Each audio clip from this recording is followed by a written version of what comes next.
Cerafolin Brain Wellness Review. Does it actually boost your brain? So let's talk about what Cerafolin Brain Wellness is.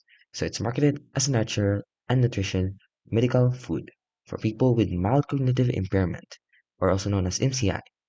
The key ingredients are some methylfolate, vitamin B12, and some N-acetyl. So it claims for benefits include improved memory, focus, and concentration. But what are the weaknesses and limitations of this product?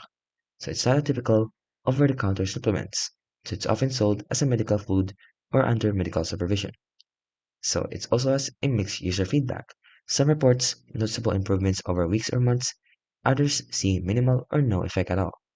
And effects aren't even immediate. It likely takes consistent use over several weeks to months. But overall, not everyone will benefit, and people without elevated homocysteine or with good nutrition. So overall, it may look legit as a clinically informed medical nutrition product for people with specific needs, but it has possible science backing some of its ingredients and claims, so it's not a magic brain booster.